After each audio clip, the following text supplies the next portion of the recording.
Look, if you want to build training that actually works, you can't just, wing it. You need a solid plan. And today, we're diving into the blueprint for that exact plan, the design phase of the ADDIE model.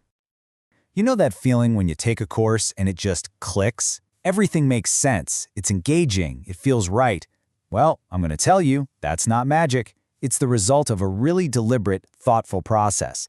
And that entire process kicks off with a solid plan. So I want you to think of an instructional designer as a kind of learning architect, right? And the design phase, well, that's where they draw up the blueprint. This is such a critical step. It's where you take all that stuff you learned during the analysis phase and turn it into an actual, structured plan for how you're going to build this thing. All right, so here's our roadmap for today. First, we'll talk about the architect's blueprint itself. Then, we'll get into defining learning goals. After that, choosing the right teaching strategies, designing for assessment, and finally, putting it all together in the complete learning plan. Sound good? Let's go. Okay, so this phase is really the bridge. It's what connects what we know to how we'll teach. You've done all that hard work and analysis. You know who your learners are, you know what they need, but now you've got to figure out exactly how you're going to teach it. This is where all that theory starts to get real.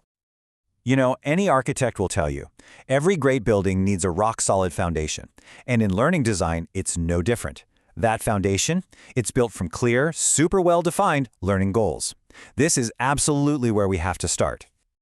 And the cornerstone, the most important part of that foundation is the learning objective. And here's the key. It's not about what your learners will know. It's about what they will be able to do. That little shift in thinking, from just knowledge to actual action, it's everything. It's fundamental to making this work. But listen, not all objectives are created equal. The really good ones, the effective ones, are specific. There's no room for guessing what the goal is. They're also measurable, meaning you can actually prove that someone achieved it.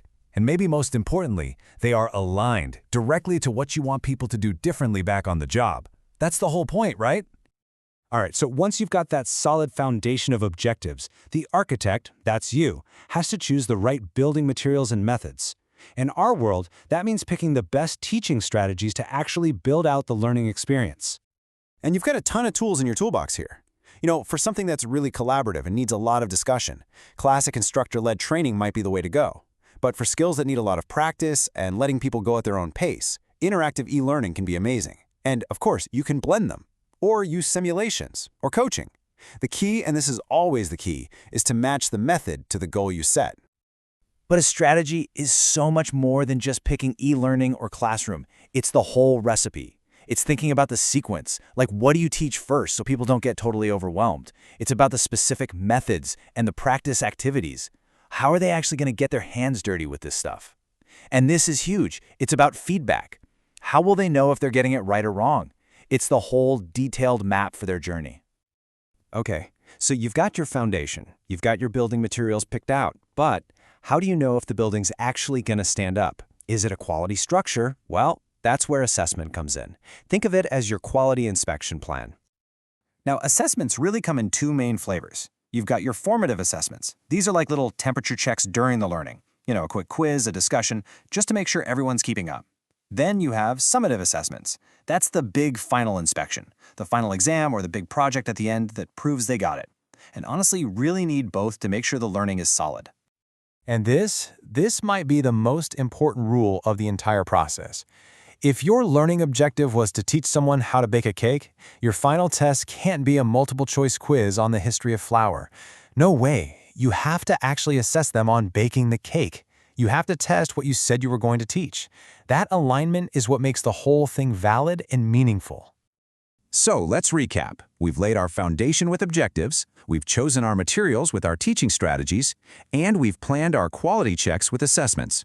Now it's time to put all those pieces together into the final complete blueprint.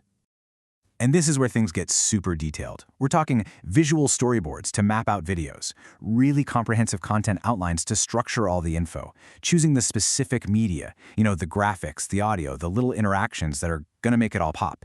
This super detailed map is what ensures that when you hand it off to be built, the development team knows exactly, without a doubt, what they need to do. So let's just walk through those architect steps one last time. Nice and simple. Step 1, define what they'll be able to do. Step 2, select how they're going to learn it. Step 3, design how you'll know they learned it. And Step 4, finalize the whole thing into one complete plan. That's the flow. Yeah, this quote really nails it. The whole point of the design phase isn't just to have a bunch of cool ideas floating around, it's to create a concrete plan, a blueprint that guarantees that whatever gets built is going to be effective, it's going to be consistent, and it's going to be high quality. Period.